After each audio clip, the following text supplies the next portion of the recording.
Dr. Kim, everyone is talking about Syria at this conference. What role, if any, can the World Bank play? Well, we're already playing a role. You know, King Abdullah came to see me in the spring, and he explained to me the situation in Jordan. It's really a disastrous situation. People continue to come across the border. And so we immediately made $150 million available to help with health care and food for refugees.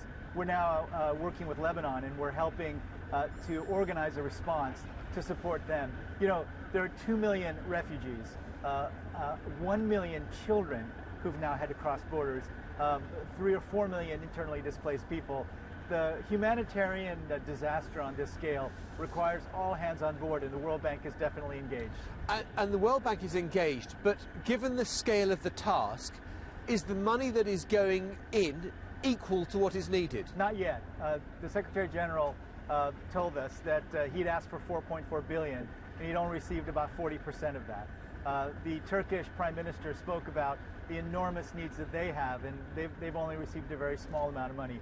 We all need to step up to help deal with this humanitarian disaster.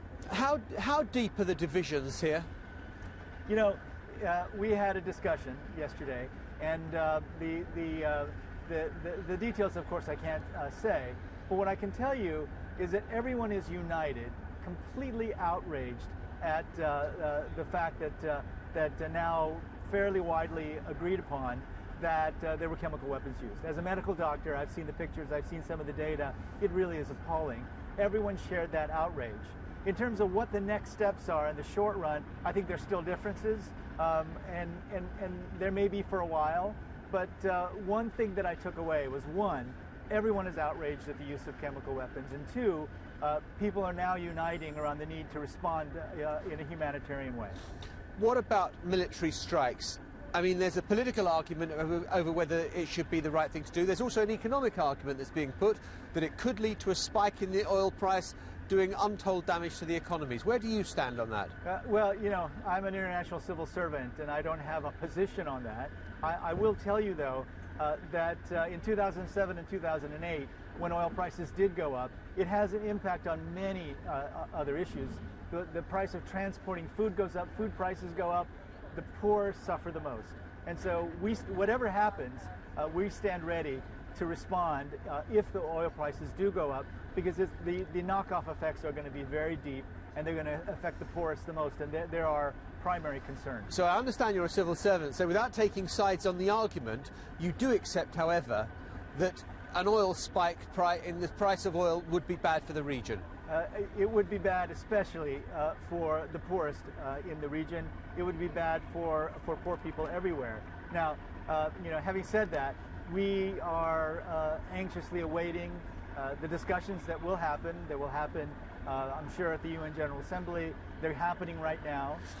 There are differences, but again, we try to keep emphasizing, remember the humanitarian impact, and remember that we've got to now be very careful about what we do, because the impact will be huge. Everyone is here talking about how you can help the developing economies, what needs to be done. Isn't the most important single thing that could be done is to persuade the US Federal Reserve to keep its monetary stimulus going?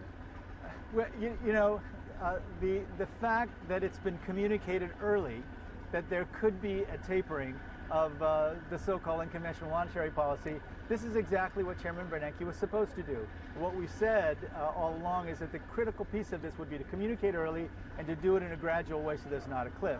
You know, fundamentally, what Chairman Bernanke is saying is that there's good news coming out of the U.S. economy. And the U.S. economy is such a big part of the overall economy. The fact that it's growing is good news for the world on a very basic level. The fact that Europe is doing better, the fact that the Japanese are doing better, this is good news for the global economy.